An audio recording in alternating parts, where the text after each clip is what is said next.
Total, Machiavelli, Hobbes, Locke, Rousseau. Rousseau तो बहुत ही छोटा सा थिंकर था और ज्यादा कुछ है भी नहीं, उनका बहुत ही सिंपल सा कंसेप्ट भी था।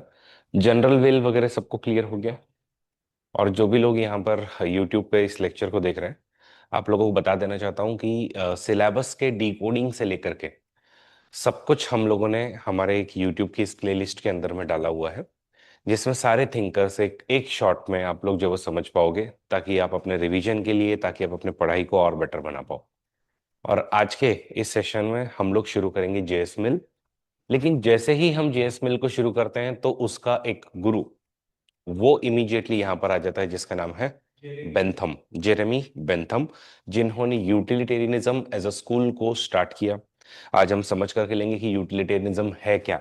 वैसे तो थोड़ा बहुत अपने को पता है हॉब्स के थ्रू, क्योंकि Hobbes was the first one जिसने यूटिलिटेरियनिज्म को थोड़ा सा बढ़ावा दिया था। बट यूटिलिटेरियनिज्म का फादर जेरेमी बेंथम को कहा जाता है, रीजन बीइंग जो अपनी पूरी और पीछे बीच में चंदन ने पूछा भी था कि फिर यूटिलिटेरिज्म का फादर जो है वो हॉब्स को ही क्यों नहीं कहता है, because he was the one जिसने ये सब बातें शुरू की। But then you will come to know कि जेरेमी बेंथम इतना यूटिलिटेरियनिज्म को लेकर के पागल था। ओके, तो तुमको प्रूव ही हो जाएगा कि क्यों फिर हम उसको जो है वो फादर ऑफ यूटिलिटेरियनिज्म कहेंगे। ओके, एनीवेज जेएस मिल को अगर हमें देखना है तो उनका जो टाइम पीरियड है वो है 1806 से लेकर के 1873 तक का। वापस एक बार सभी लोगों को बहुत अच्छे से क्लियर कर देना चाहता हूं कि कोई भी, ठीक है, इन स्लाइड्स से अपने नोट्स नहीं मत बनाएगा। मतलब बेसिकली मेरा ये कहना है कि और बेटर अंडरस्टैंडिंग के लिए मैंने स्लाइड्स में बहुत सारी चीजें डाली है, 120 स्लाइड्स हमारी बनी है। लेकिन ये सिर्फ आपकी अंडरस्टैंडिंग को बेटर बनाने के लिए है।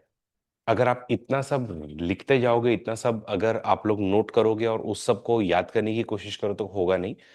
जितने मैंने आपको नोट्स दिए हैं बस उसी तक स्टिक रहो, उसके आगे मत जाओ। रीजन बीइंग हमको एग्जाम में कम कम कम कम पढ़ना है, कम कम कम कम लिखना है। अंडरस्टैंडिंग लेवल बढ़ाने के लिए आप ज्यादा पढ़ो तो चलेगा, ठीक है, बाद में अपने आप को रेस्ट्रिक्टेड रखना है।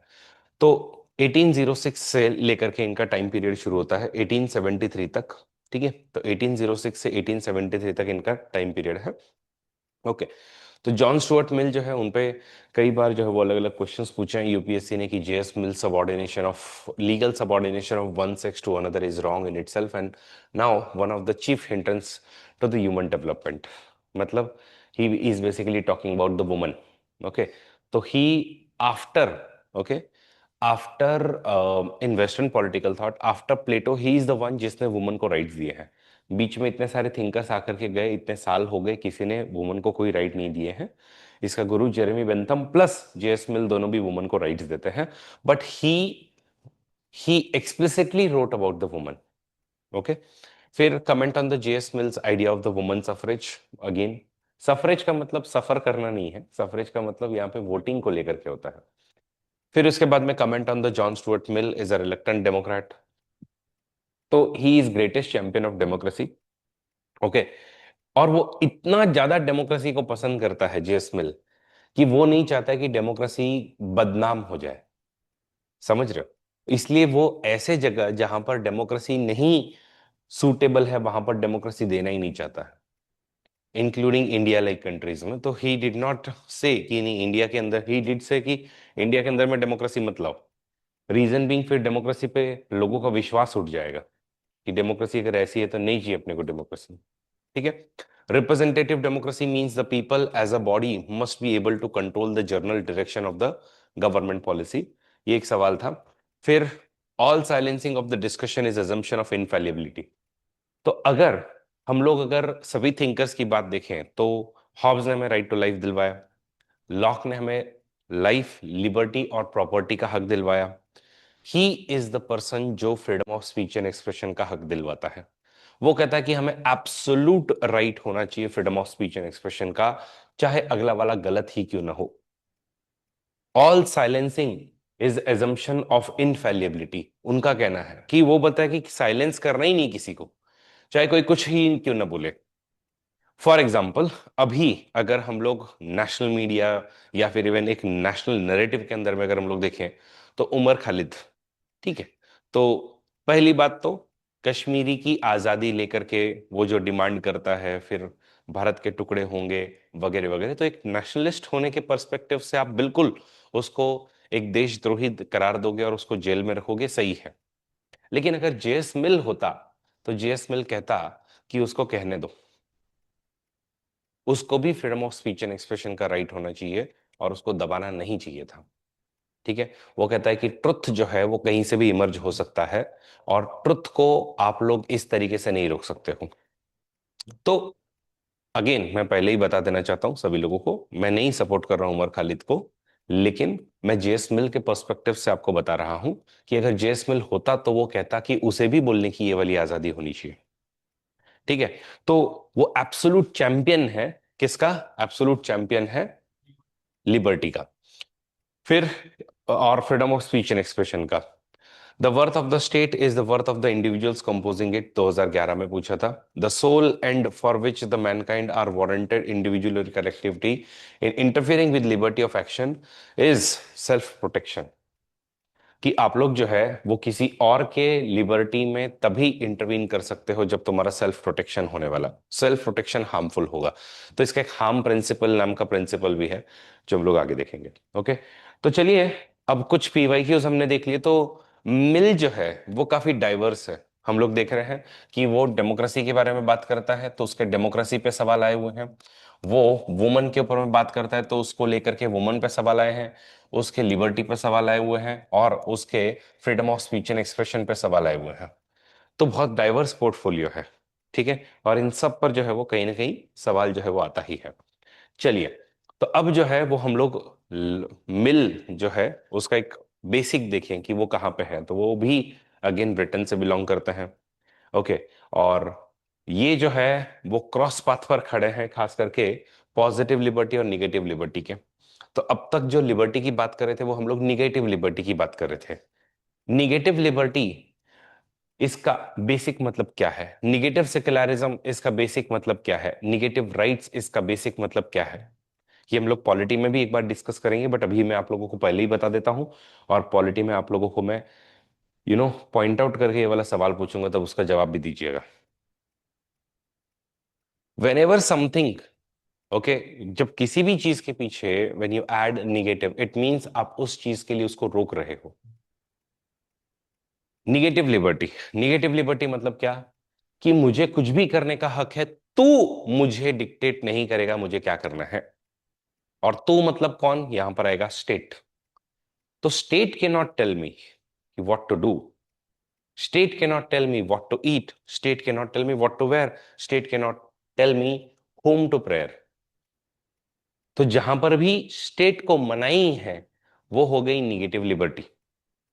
और जहां पर स्टेट को आप इंटरवीन करने के लिए बोलते हो, वो होती है पॉजिटिव लिबर्टी। फॉर एग्जाम्पल, कोई बच्चे गरीब हैं, अगर बच्चे गरीब हैं तो उनको शिक्षा दो। जब आप उनको एजुकेशन दोगे, फ्री एजुकेशन दोगे, तो फ्री एजुकेशन देने के बाद में उन लोगों को लाइफ में जाकर के आगे चॉइस मिलेगी कि उनको doctor, engineer, architect, electrician, plumber क्या बनना है। अगर एजुकेशन नहीं दिया तो वही 7वीं 8वीं तक जाएंगे, उसके बाद में एजुकेशन नहीं मिला, इसलिए फिर प्लम्बर बने, हो सकता है डाकू बने, कुछ भी बन सकता है इंसान। बट ट्रू सेंस में वो उसको लिबर्टी कब मिलेगी? जब आपको सारे एजुकेशन के राइट्स दिए जाएं और उसके बाद में भी तुम ना पढ़ो, और फिर तुम डिसाइड करो कि भाई मेरे को तो यही करना है। वो कुछ लोग होते हैं ना, आप लोगों ने सुने होंगे कि मेरे तो मम्मी पापा ने मेरे को बहुत पढ़ाया, लेकिन मेरा मन ही नहीं मानता था, मैं पढ़ता ही नहीं था, पढ़ता ही नहीं था। इसके लिए फिर मैंने क्या किया, तो मैंने बीच में ही ड्रॉप आउट ले लिया, और अभी मैं ये वाला काम करता हूँ।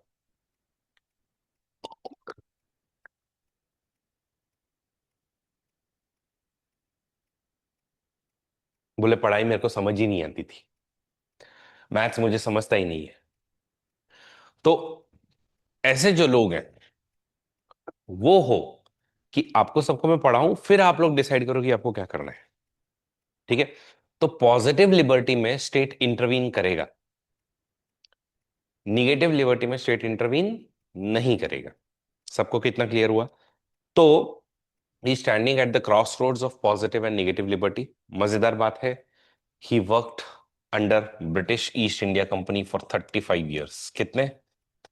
35 साल तक इसने ब्रिटिश ईस्ट इंडिया कंपनी के अंडर में काम किया हुआ है। 35 साल। और ऑब्वियसली इसका जो काम था वो था बेसिकली करस्पॉन्डेंस में।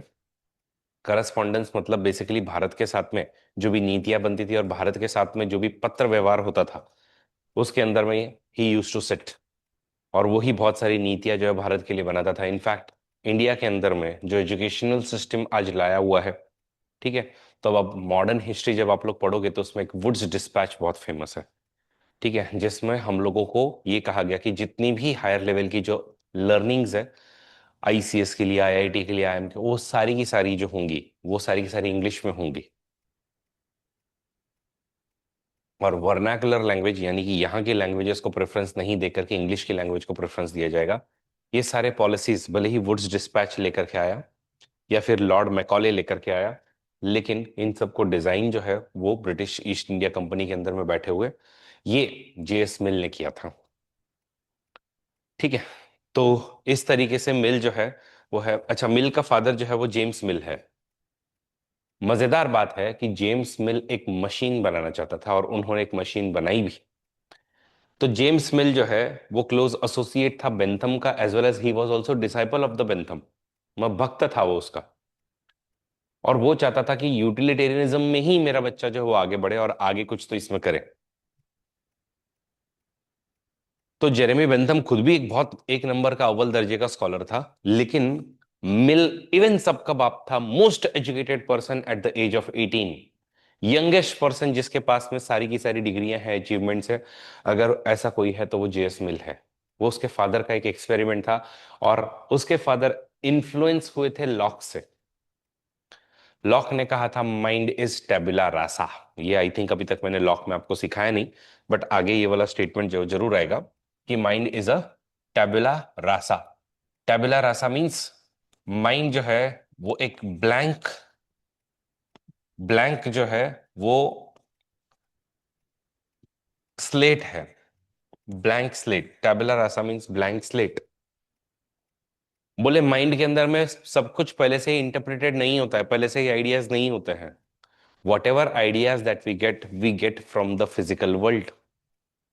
एम्पिरिसिज्म, तो अगेन वो एम्पिरिकल थिंकिंग का थिंकर है कि भाई आप ऑब्जर्व करो और उसके बाद में चीजों पे बात करो। तो mind is tabular Rasa, mind एक ब्लैंक स्लेट है। ब्लैंक स्लेट है इसका मतलब है कि मैं फिर उस पर कुछ भी लिख सकता हूँ। मैं उसको जैसा बच्चों की परवरिश करूंगा वैसे ही बच्चे वो आगे बढ़ेंगे। तो ऐसा ही कुछ हम देखते भी हैं कि जेएस मिल के केस में उसके फादर जो है जेम्स मिल, ठीक है, तो ये जेम्स मिल जो है वो अपने बच्चे को कोई स्पोर्ट्स नहीं, कोई अदर एक्टिविटी नहीं, कुछ नहीं, मतलब खेलना नहीं, रिलीजन नहीं, कुछ नहीं, कुछ नहीं, सिर्फ पढ़ाई पढ़ाई पढ़ाई पढ़ाई। At the age of 3 he learn Latin. At the age of 8 he also knew Greek. और बाकी फिर प्लेटो, एरिस्टोटल, इसने बाकी जेएस, जेरेमी बेंथम वगैरह सब कुछ पढ़ा हुआ है बंदे ने। खतरनाक लेवल की पढ़ाई, मोस्ट एजुकेटेड मैन अलाइव। एकदम प्रोडिजी चाइल्ड जिसको बोलते हैं कि भाई उसको बनाया ही उसके बाप ने इस तरीके से। ठीक है, तो इस तरीके से one of the most, as I said कि वन ऑफ द मोस्ट जो है वो एकदम आर्टिफिशियल मशीन जैसा मशीन बना के रखा था इसको। तू सिर्फ पढ़, तू सिर्फ पढ़। लेकिन याद रखो, जिन बच्चों से उनका बचपन छीन लिया जाता है, कल ना परसों जाकर के उसका मेंटल ब्रेकडाउन होगा। And that is what also happened with J Smith. At the age of 20 उसको फीलिंग्स ही नहीं है, उसको इमोशंस ही नहीं है। ही फेल्ट हॉलो इनसाइड, अंदर से कुछ लग ही नहीं रहा है। ना उसको प्लेजर मिल रहा है, ना उसको मजा आ रहा है, ना कुछ नहीं। सब कुछ करने पे बाद में भी उसको कुछ नहीं लग रहा है। और मजेदार बात है, यूटिलिटेरियनिज्म का एक थिंकर, ठीक है, जो जेरेमी बेंथम से इंस्पायर्ड है, एट द एज ऑफ 20 एकदम मेंटल क्राइसिस में रो रहा है ऐसे बैठे बैठे, क्या करूं कुछ समझ में नहीं आया। कभी कभी होता है, एक मेंटल ब्रेकडाउन हो जाता है, तो ऐसा ही कुछ इसके साथ में भी होता है। महीनों तक रोते रहा। उसके बाद में कभी तो एक कोई तो पोयम पढ़ी, और फिर वो पोयम पढ़ करके धीरे धीरे उससे बाहर निकलने लगा। तो अभी तक जिस चीजों जिन जिन चीजों को यूटिलिटरिज्म फेंकते हुए आ रहा था, उन चीजों को धीरे धीरे अपनाने लगता है। पोयम्स पढ़ी, लव हुआ, इमोशंस आए, इमोशंस आने के बाद में फिर उसकी मशीन वापस से शुरू होती है।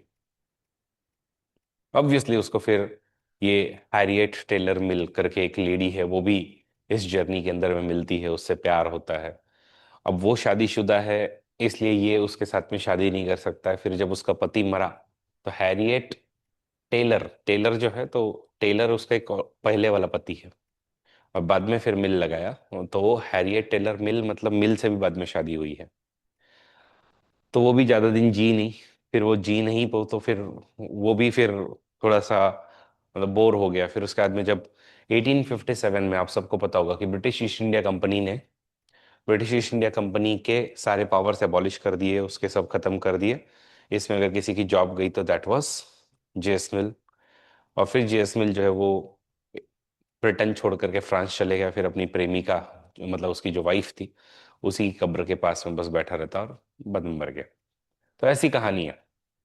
तो मैंने आपको कहा था कि देखो, पढ़ाई करनी है, सही बात है, अच्छी है, मतलब तुम में से बहुत सारे लोग होंगे जो बहुत एकदम टैलेंटेड और बहुत हार्ड वर्किंग हो गए, सही बात है। बट फिर वही बात होती है कि अगर आप 3 3 घंटे सोऊंगा, 4 घंटे सोऊंगा और बस पढ़ते रहूंगा, जिंदगी में मजे नहीं करूंगा, तो फिर वही होगा। तो जेएस मिल का पूरा बचपन ही छीन लिया गया है। ठीक है, और छीना किसने? उसके फादर ने। बट फिर जेएस मिल को सब कुछ इंट्रोड्यूस किया गया। बेंथम सीखा है तो प्लेटो, एरिस्टोटल, सोक्रेटस, ये भी सीखा है, और उन्हीं से फिर वो वापस से अपनी जिंदगी में जब कंफ्यूजन के अंदर में था तो वो बाहर निकलता है। ठीक है, तो ये उनकी कहानी है। बाकी he wrote books on utilitarianism, on liberty, on representative government, on subjection of woman, ये सब उनकी बुक्स उन्होंने अलग अलग लिखी हुई है। ठीक है, अब आते हैं हम लोग सबसे इंपॉर्टेंट फिलोसॉफी पर, जिसको हम कहते हैं utilitarian philosophy. What is utilitarian philosophy? Utilitarianism, इसका बेस हम लोगों को हॉब्स में मिलता है। हॉब्स ने कहा universe is made up of particles, particles are in continuous motion. Even human में, human beings are made up of particles. Human brain is made up of particles, there is continuous movement in the brain also. This this movements can be of the pleasure और pain, यानी कि it can be of attraction और aversion. जो चीजें हमको pleasure देती है वहां पे अपना अट्रैक्शन होगा, जो नहीं देती है वहां पे। तो इनका पैमाना है कि कोई चीज करनी है या नहीं करनी है, it completely depends on it's utility. अगर वो हमें प्लेजर देती है तो वो हम करेंगे, अगर वो हमें प्लेजर नहीं देती तो हम नहीं करेंगे। सिंपल। तो यूटिलिटेरियनिज्म जो है उसको हॉब्स ने शुरू किया, लेकिन बेंथम इसको बहुत डेवलप करता है। यही यूटिलिटेरियनिज्म के अंश हम लोगों को पहले भी दिखाई देते हैं कि एंशियंट टाइम्स के अंदर में सोफिज्म, सोफिस्ट वर ऑल्सो यूटिलिटेरियन।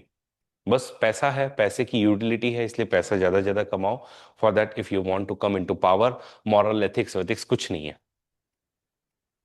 और आगे जाकर के मेडिवल पीरियड में एपिक्यूरियंस को भी इसी से जोड़ा जाता है। नहीं याद रखा तो भी कोई प्रॉब्लम नहीं है। लेकिन बाद में इसको जो है वो डेविड ह्यूम, हॉब्स और लॉक जैसे जो थिंकर्स हैं, उन्होंने इसके रिवाइवल में रोल प्ले किया। But Jeremy Bentham was the one जिसने इसको पूरी तरीके से डेवलप किया, and that is why he is also called as the father of the utilitarianism. Anyways, हम लोग उस पे आएंगे। तो यूटिलिटेरिज्म का एकदम जो सिंपल फंडा है वो यही है। तो जेरेमी बेंथम को पहले हम लोग समझ लेते हैं, फिर आप लोगों को यूटिलिटेरियनिज्म समझेगा, और फिर हम लोग वापस से इसकी फिलोसॉफी पर बीच में आएंगे। तो ये 1748 से लेकर के 1832 तक है। ठीक है, 1748 से लेकर के 1832 तक है। मिल का क्या टाइम पीरियड है?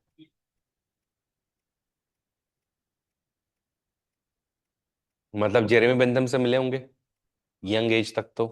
ठीक है, तो वो उनको मिले भी होंगे। तो ये 1748 से लेकर के 1832 तक का टाइम है। और अब देखो इस बीच में जेरेमी बेंथम जो है वो क्या क्या बातें बेसिकली कहते हैं। जेरेमी बेंथम यूटिलिटेरिज्म का इतना फर्म एंड प्योर सपोर्टर था कि उसने इवन अपनी डेड बॉडी जो है वो यूज के लिए लगा दी। ये उसने एक ऑटो आइकन नाम के आइकन के नाम से इन्होंने बना करके रखा हुआ है आज भी। ठीक है, उन्होंने जो कॉलेज फॉर्म किया था, आज वो बहुत बड़ी यूनिवर्सिटी है। ओके। तो वो यूनिवर्सिटी के अंदर में इस तरीके से उनकी जो है वो बॉडी रखी हुई है, जिसमें स्टिक है, उनकी खुद की बॉडी है। फेस खराब हो गया था इसलिए फेस जो है वो वैक्स से आज बना करके रखा हुआ है। And he is always present in that house. Okay, उस कॉलेज के अंदर में आज भी उनकी बॉडी इस तरीके से रखी हुई है। तो लंदन के अंदर में यूनिवर्सिटी कॉलेज लंदन ऐसा नाम है उसका, यूसीएल। ये यूसीएल जो है वो वर्ल्ड रैंकिंग में, क्यूएस वर्ल्ड रैंकिंग में 8th आता है, 8वां। और 1826 में इसको इन्होंने फॉर्म किया था। आज हम लोग 2026 में है, बराबर 200 साल हो गए हैं इस कॉलेज को बना करके। One of the very famous college of UK. मतलब लोग एस्पायर करते हैं कि यार मेरे को यूसीएल में एडमिशन मिल जाए, मुझे यूसीएल में एडमिशन मिल जाए। उसी यूसीएल की बिल्डिंग के कॉरिडोर के अंदर में इस तरीके से उनको रखा है। ऐसे वो 84 ईयर्स के लिए जगह, लेकिन मरने के बाद भी आज वो खड़ा है। 150 साल से ज्यादा हो गए हैं उसको मर के, लेकिन ये बंदा जो है वो इसी तरीके से वहां पे आज भी बैठा हुआ है। उसके जो एग्जैक्ट जो ड्रेस है वही पूरे ड्रेस आज भी उसको पहनाए हुए हैं। उसका जो ओरिजिनल स्केलेटन है वही वापस से रीबिल्ड करके लगाया है। इन्होंने तो कहा था कि मेरा फेस भी वैसे ही रखना, लेकिन फेस समहाउ सड़ गया। सड़ने के बाद में उनका स्केलेटन दिखता है, तो इसके लिए फिर अभी यहाँ पे मुंह वाला जो पार्ट है तो वो इधर इस डब्बे के अंदर में डाल के रखा हुआ है। और अभी ये वैक्स से बनाया हुआ है। वो कहते हैं मेरे मरने के बाद में भी मेरी बॉडी की यूटिलिटी काम में है। समझ रहे हो? मरने के बाद में इन्होंने अपनी बॉडी को डोनेट कर दिया। बोले मेरे को गाड़ोगे, मेरे को जलाओगे, तो उससे मेरी बॉडी का कुछ तुम लोग यूज कर पाओगे क्या? बोले नहीं। यूटिलिटी किस लेवल की, कि मरने के बाद में मेरी बॉडी जो है वो तुम लोग फाड़ना, देखना, सीखना, हार्ट कहाँ होता है, लीवर कहाँ होता है, इंटेस्टाइन कैसे हैं, और तुमको कुछ एक्सपेरिमेंट करना है तो वो भी करना। और वो सब तुम्हारा सब एक्सपेरिमेंटेशन होने के बाद में क्या करना, कि मुझे इस कॉलेज में मरने के पहले अपनी विल लिख के गए थे कि मुझे, मैंने ये मेरा कॉलेज बनाया है, इस कॉलेज में इसी तरीके से, इसी ताबूत में इस तरीके से ही बिठा के रखना, ताकि आने वाली जनरेशन मुझे देखती रहे। कम से कम आने वाली जनरेशन को मेरे इस पुतले को देख करके ये तो समझेगा कि भाई देखो, मैं जो है वो ड्रेस किस तरीके से 19th सेंचुरी में करता था। कुछ तो वो सीखेंगे। मतलब एक इंसान यूटिलिटी के लिए कितना पागल, कि अपनी मौत के बाद में भी लोगों के यूटिलिटी में आ रहा है। So now you understand that why he is called as father of utilitarianism, कि मरने से पहले भी और मरने के बाद भी मैं यूटिलिटी में काम आऊंगा। एक ऐसी फिलोसॉफी दी उन्होंने जिसको हम लोग कहते हैं एकदम रेडिकली यूजफुल। इसका एक ही काम है, वो कहते हैं कि देखो सिंपल है, greatest happiness of greatest number, यही फिलोसॉफी है। वो चाहता है लोग खुश रहे, ग्रेटेस्ट हैप्पीनेस मिले, हर एक इंसान को मिले और ज्यादा से ज्यादा मिले। यही इनकी एक बेसिक फिलोसॉफी है। ओके। तो इनकी भी अगर बात करें तो ये खुद भी एक चाइल्ड प्रोडिजी प्रोडिजी प्रोडिजी थे, प्रोडिजी, सॉरी, प्रोडिजी थे। ओके। तो ये बेसिकली जन्मते हैं, ओके, वेल्दी फैमिली के अंदर में। उनके फादर लॉयर थे। इनके फादर चाहते थे, उनके फादर चाहते थे ये भी लॉयर बने। तो अगेन एज 3 पे लैटिन आती थी, एज 6 पे अगेन वायलिन वगैरह आता था, एज 12 पे यंगेस्ट पर्सन था जो ऑक्सफोर्ड के अंदर में पढ़ाई कर रहा था। ओके। बाद में फिर लॉ के लेक्चर्स वगैरह भी अटेंड किया, और लॉ के लेक्चर्स जो उनको दे रहा था उनसे वो डिसएग्री करते हैं। वो बोले क्या फालतू सिखा रहा है, छोड़ दिया उन्होंने फिर वहां से। और बाद में फिर उन्होंने अपनी एक फिलोसॉफी बनाई जिसको हम लोग कहते हैं यूटिलिटेरियनिज्म। और इस यूटिलिटेरिज्म की फिलोसॉफी में उनको अगर कहीं से सीख मिली तो वो थे डेविड ह्यूम। डेविड ह्यूम से वो सीखी यूटिलिटी, कि the merit of action is determined bye it's utility. कि कोई एक्शन सही थी या नहीं थी, ये उसके यूटिलिटी से अपने को समझ में आता है, कि ये अगर यूटिलिटी सही, ये अगर हुआ तो अच्छा हुआ। तो बेंथम ने इस चीज को ही फिर अपना सत्य बना लिया। फिर एक और बंदा है जिसका नाम है क्लोड हेल्वियटस, हेल्विटियस। ओके। और ये जो है वो अगेन बात करते थे प्लेजर और पेन की, कि भाई प्लेजर और पेन जो है बस वही इंपॉर्टेंट है। और इसी तरीके से वो जो है वो पनिशमेंट, तो उन्होंने बाद में एक लीगल सिस्टम बनाया हुआ था जिसके अंदर में पेनिप्टिकॉन नाम की चीज बनाई थी। उन्होंने कहा था कि jail should be a reform place rather than a revenge place. कि जेल के अंदर में लोगों को रिवेंज के लिए मत डालो, रादर देन उसके अंदर में उसमें रिफॉर्म करो। तो ये तीनों कहीं ना कहीं से इसको इन्फ्लुएंस करते हैं। और बेंथम का यूटिलिटेरिज्म जो है वो इन्फ्लुएंस होगा आगे जाकर के। ठीक है। फिर क्या हुआ, फिर मैंने आपको बताया कि उसने यूसीएल बनाया था 1826 में। ओके। और मजेदार बात है ये है कि अब तक जितने भी कॉलेजेस हुआ करते थे, जितने भी इंस्टीट्यूट हुआ करते थे, उसमें पक्का रिलीजियस स्टडीज होती ही होती थी। ये इकलौता एक कॉलेज था जहां पर रिलीजन विलीजन कुछ नहीं सिखाएंगे, पूरी तरीके से सेकुलर यूनिवर्सिटी, जिसके अंदर में आप सिर्फ और सिर्फ ऐसा नहीं कि कैथलिक्स आएंगे, प्रोटेस्टेंट आएंगे। अब इसके अंदर में जिसको आना है वो आओ, कैथलिक, प्रोटेस्टेंट, ज्यूज, मुस्लिम्स, जिनको आना है वो आओ, और उन लोग यहां पर पढ़ो। तो ये पहली बार एकदम रेडिकल स्कूल इसने बना दी। Even he opened it to the woman, बोले औरतों को आना है तो औरतें भी पढ़े यहाँ पर, जो मुझसे नहीं एग्री करते हैं, अगर उनको पढ़ना है वो भी यहाँ पर पढ़ो। और इधर से ही फिर हम लोग जो है वो देखते हैं कि किस तरीके से सेकुलर एजुकेशन जो फॉर्म होता है। इसके पहले जो है वो इतना सेकुलर एजुकेशन नहीं था। और उसके लिए वो कहता है कि देखो, यूनिवर्स जो है उसने हमको सिर्फ दो ही मास्टर्स के अंडर में रखा हुआ है, वो है pleasure and pain, and it is for them only to decide what should be your next action. और जब भी हम एक्शन के ऊपर में एम्फेसाइज करते हैं तो ऐसे लोगों को हम लोग क्या बोलते हैं? Action and duty. यस, जो लोग एक्शन पे फोकस करते हैं ऐसे लोगों को हम क्या कहते हैं, और जो ड्यूटी पे फोकस करते हैं ऐसे लोगों को हम क्या कहते हैं? नहीं, भूल गए तुम लोग?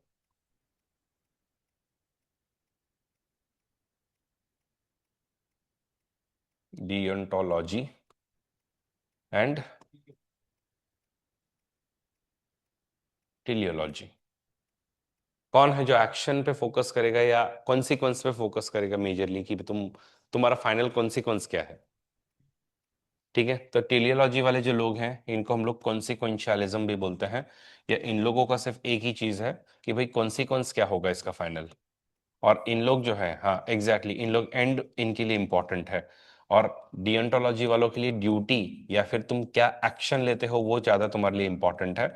और ऐसे ही लोगों को हम लोग जो है, मतलब इन लोग जो है वो कॉन्सिक्वेंस कुछ भी हो फर्क नहीं पड़ता है, बस ड्यूटी तुमने सही की या नहीं की ये फर्क पड़ता है।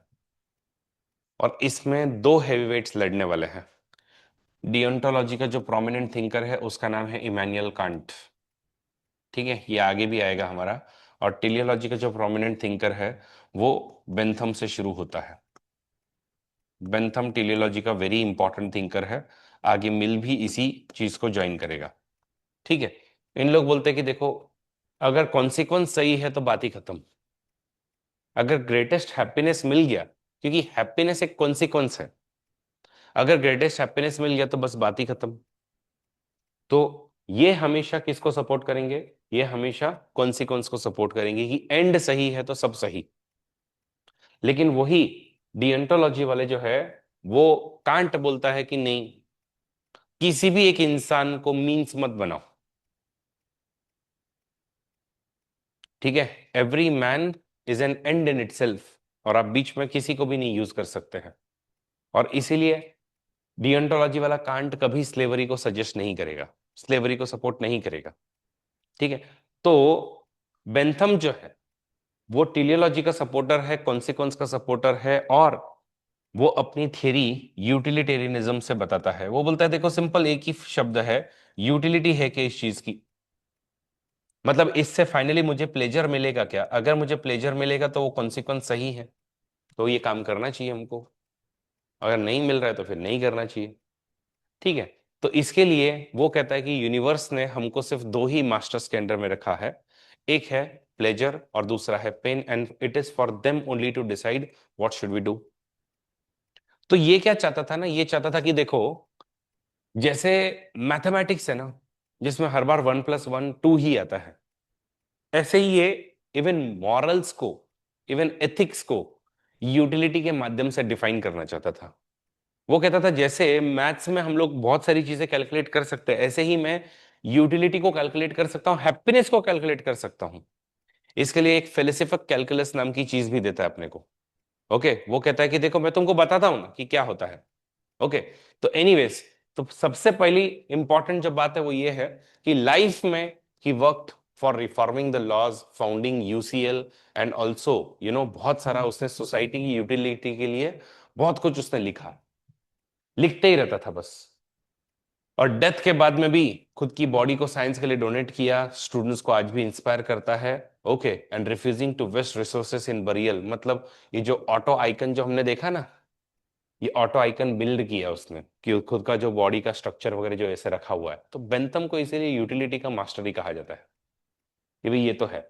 और यूटिलिटी के प्रिंसिपल के अंदर में वो कहता है कि मॉरालिटी को भी हम लोग डिफाइन कर सकते हैं कि इस चीज को मॉरल बोलना है नहीं बोलना है, उसका सिंपल हिसाब ये है कि summation of Joy minus summation of suffering, अगर उससे एवरीवन जो भी अफेक्ट हो रहा है वो मल्टीप्लाई करो, अगर उससे सब लोगों को अगर अच्छा खासा रिजल्ट मिल रहा है तो ऐसी एक्शंस को अपने को अलाउ करना है।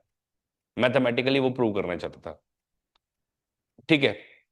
Also he was the first person जो पहली बार वो बोलता है कि each to count for one and none for more than one. मतलब क्या? मतलब अभी भी वो लोग ऐसे समाज में रह रहे थे जहां पर वुमन की कोई कीमत नहीं है, जहां पर पेजेंट की कोई कीमत नहीं है। ही इज द पर्सन जो बोलता है नहीं, हर एक की कीमत जो है वो एक ही है। मतलब पहले क्या होता था, किंग के डिवाइन राइट्स है। मैं अगर 1789 की बात करूं तो किंग के डिवाइन राइट्स है, एरिस्टोक्रेटिक क्लास के प्रिविलेजेस है, मेन उनके ऊपर है, कॉलोनाइज्ड पीपल उनके नीचे है, और इन सब के नीचे एनिमल्स आते हैं। अगर हम लोग लेयर्स देखें तो इस तरीके से है। वो बोलता है इसके ऊपर तुम मारो तुम लोग पत्थर, क्योंकि हर एक इंसान को हम लोग यूटिलिटेरिज्म में हर एक को हम लोग एक की वैल्यू देंगे बस। हर एक की वैल्यू वन है, इसीलिए one one one one one one Bentham की वजह से वो बोलता है रिगार्डलेस तुम क्या कलर के हो, तुम कैसे दिखते हो, हर एक की वैल्यू वन है। कोई ना कम है ना कोई ज्यादा है। तो उनका एक बहुत फेमस डायलॉग है, each to count for the one and none for more than one. In fact इनको इक्वालिटी का भी फादर कहा जा सकता है कि भाई तुम तो इक्वालिटी दे रहे हो लोगों के अंदर में। ठीक है, कि कोई ऊपर नहीं है कोई नीचे नहीं है। ठीक है, कोई ऊपर नहीं है कोई नीचे नहीं है। जॉन स्टुअर्ट मिल ने बाद में फिर उसको थोड़ा सा बाद में जाकर के चेंज किया था। लेकिन एनीवेज इन्होंने इस तरीके से अपना सिस्टम बनाया, और बाकी फिर उन्होंने यहीं से यूटिलिटेरियनिज्म की जो है वो शुरुआत की। बाकी जेरेमी बेंथम जो है वो सिर्फ एक फिलोसोफर नहीं थे, तो मैंने आपको बताया उनका मिशन क्या था, make morality a hard science. जैसे न्यूटन ने फिजिक्स के अंदर में बनाया है, वैसे ही वो चाहते थे कि मैथ एंड आर्किटेक्चर के अंदर में जैसे करते हैं वैसे ही हमको भी करना है। तो वो बोलता था ये गट फीलिंग, ये इंट्यूशन, ये डिवाइन कमांड्स, ये भगवान ने बोला, मेरी गट फीलिंग वगैरह बोल रही थी इसलिए अपने को करना है। बोले ये सब चीजें फालतू है। मैथमेटिक्स, मैथमेटिक्स क्या है? अगर प्लेजर जो है वो तुमको ज्यादा मिल रहा है तो वो हर बार वे हैवी करेगा, तो फिर बस बात खत्म। नेट हैप्पीनेस तुम्हारा बढ़ना चाहिए। बात सिंपल है, द प्लेजर साइंस का बात सिंपल है, नेट हैप्पीनेस तुम्हारा बढ़ना चाहिए। और इसके लिए एज आई सेड कि इसने खुद का एक फिलोसफिक कैलकुलस नाम का एक फॉर्मूला दिया, और उसके अंदर में 4-5 एलिमेंट भी डाल दिए उसके अंदर में। वो बोलता है फिलोसफिक कैलकुलस में कि मतलब फिलोसफिक कैलकुलस मतलब क्या, फिलोसफिक का मतलब है एंजॉयमेंट, कैलकुलस का मतलब है हैप्पीनेस, और कैलकुलस का मतलब है गिनती करना। ओके, तो उसको गिनती करते समय वो बोलता है कि 7 एलिमेंट्स को चेक करो। कोई भी चीज कर रहे हो, इंटेंसिटी कितनी है उसकी, कितना इंटेंसली तुमको प्लेजर मिल रहा है उसमें। ठीक है, तो इंटेंसिटी तो, और एक वो बात सबसे इंपॉर्टेंट कहता है, वो कहता है कि प्लेजर के अंदर में क्वालिटी नहीं होती है, सारे प्लेजर प्लेजर ही होते हैं। हैप्पीनेस और प्लेजर दोनों सेम ही हैं। हैप्पीनेस और प्लेजर के अंदर में कोई फर्क नहीं है, दोनों सेम है। और क्वालिटी नाम की चीज नहीं होती है, अगर कोई चीज होती है प्लेजर के अंदर में तो वो सिर्फ क्वांटिटी होती है, या तो ज्यादा होगा या कम होगा, लेकिन क्वालिटी नहीं है। उनका कहना था push pin is as good as poetry. मतलब क्या? मतलब एक बच्चों का गेम है जिसमें पिन को ऐसे पुश करते हैं। ठीक है, वो पुश पिन नाम का गेम है। बहुत फालतू गेम बोलते हैं उसको, लेकिन पोएट्री उससे भी वो इक्वेट करता है। वो बोलता है कि दोनों सेम ही है। बोले कोई फर्क नहीं है, तुमको लगता है कि नहीं उसमें प्लेजर मिल रहा है इससे भी प्लेजर मिल रहा है। तो अरविंद राजपूत अगर WWE देख करके खुश हो रहा है तो बोले वो ज्यादा बेटर है, वो भी बेटर है। और अगर कोई जो है वो इंटेलेक्चुअल बड़ी बड़ी डिबेट अगर करके अगर खुश हो रहा है तो वो भी बोले सही है। क्योंकि प्लेजर में टाइप्स नहीं होते हैं, प्लेजर में सिर्फ क्वांटिटी होती है, ज्यादा या कम। बोले जो प्लेजर तुमको खाने में मिल रहा है वो सेम होगा, जो प्लेजर तुमको सेक्स में मिल रहा है खाने में मिल रहा है, दोनों को सेम में इक्वेट करूंगा। कि प्लेजर जो है उसमें क्वालिटी नहीं होती है, उसमें सिर्फ क्वांटिटी होती है। इंटेंसिटी, और उसको कैलकुलेट करना है तो मैं इंटेंसिटी से कैलकुलेट करूंगा कि हाउ स्ट्रांग इट इज, कितनी इंटेंसिटी थी उसकी। ड्यूरेशन, कितने लंबे समय तक ये प्लेजर तुमको मिलते रहा है। सर्टेनिटी, भविष्य में वापस से इसके मिलने की चांसेस है कि नहीं है। Propinquity, how soon it is, कितने जल्दी आएगा। Fecundity, will it breed more joy, कि अगर ये आज मैंने अगर ये जॉय लिया है तो इससे क्या मुझे आगे और जॉय मिलेगा। प्यूरिटी, कितना उसके अंदर में पेन कम है, कभी कभी प्लेजर में कोई कोई पेन भी लेने पड़ता है। फॉर एग्जाम्पल बॉडी बिल्ड करना, तो पहले तो पेन लेना पड़ेगा, उसके बाद में फिर तुमको मिलेगा ना कि देखो अब तुम प्राउड हो अपनी बॉडी को लेकर के वगैरह। Extent, how many people are affected. तो इन सब चीजों से वो बोलता है कि मेजर करूंगा मैं इनको कि कितना, उसके हर एक का कैलकुलस रखूंगा मैं, और उसके बेसिस पे मैं डिसाइड करूंगा कि क्या वो सही है या नहीं है। तो अब मान लो एक एग्जांपल लेते हैं कि क्या तंबाकू को देश में बैन करना चाहिए, नहीं करना चाहिए। ठीक है, तो बाकी कोई लोग बोलेंगे मॉरली कि अरे नहीं करना चाहिए, जिसको जो करना है करने दो, क्या है। वो बोलता है नहीं, रुको, मेरे पास में मैथमेटिकल फॉर्मूला है। मैथमेटिकल फॉर्मूला कौन सा है? बोले मैथमेटिकल फॉर्मूला जो मेरे पास में है वो है फेलिसिफिक कैलकुलस का। ये 7 एलिमेंट्स के अंदर में उसको डालो। बोले इन 7 एलिमेंट्स में डालने के बाद में अपने को क्या मिलता है? तो बोले देखो, प्लेजर्स क्या मिलेंगे। प्लेजर जो है वो तुमको बहुत सारा प्लेजर मिलता है। ओके, बहुत सारा प्लेजर तुमको, जब तुम सिगरेट फूक रहे हो, तंबाकू ले रहे हो, तो तुमको उस समय प्लेजर मिल रहा है। बट पेन क्या है? पेन, उसके अंदर में कैंसर है, हार्ट डिसीज हो सकता है। Okay, high fecundity of pain also, कि तुम लोग जो है वो फिकंडिटी में अगर देखे तो will it bread more Joy, तो आंसर इज नो। आगे जाकर के वो पेन ही बढ़ाएगा तुम्हारा। ठीक है, विड्रॉवल सिम्टम्स वगैरह होते हैं। स्मोकर्स हैबिट जो है वो तुम्हारी बन जाएगी। तो कहीं कहीं पे ये प्लेजर जो है वो तुमको, अच्छा अगर मैं इसको बैन ही कर दूं तो लोग जो है वो हेल्दी रहेंगे, लोगों के पैसे भी बचेंगे, लॉन्गर लाइफ भी होगी मासिव एक्सटेंट पे, क्योंकि बहुत सारे लोग सिगरेट पीते हैं, बहुत सारे लोग तंबाकू लेते हैं। और अगर नहीं इसको बैन करे, बैन कर दें, तो पेन क्या है? विड्रॉवल है, इकोनॉमिक डिसरप्शन हो सकता है, फार्मर्स के लिए भी एक नुकसान है जो तंबाकू ग्रो वगैरह कर रहे हैं।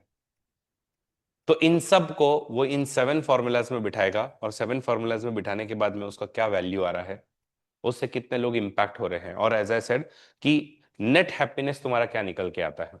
तो अगर तुम्हारा नेट हैप्पीनेस, नेट प्लेजर और नेट पेन से अगर ज्यादा निकल करके आता है, पॉजिटिव निकल करके आता है, तो फिर मैं उसको अलाउ करूंगा, अदरवाइज मैं उसको बैन करूंगा। तो बेंथम कहता है इसको बैन करना है। बेंथम कहता है तंबाकू बैन करो, रीजन बीइंग पेन ज्यादा है, ओवरऑल पेन ज्यादा है। क्यों? क्योंकि नो डाउट, ठीक है, अभी जो है वो तुमको मिल रहा है, how strong it is, intensity तुमको अच्छी स्ट्रांग इंटेंसिटी मिल रही है। ड्यूरेशन, ड्यूरेशन बहुत कम है, और जो चीज कम ड्यूरेशन की होगी उसको कम वैल्यू मिलेगी, जो चीज ज्यादा ड्यूरेशन तक प्लेजर दे रही है उसको ज्यादा value.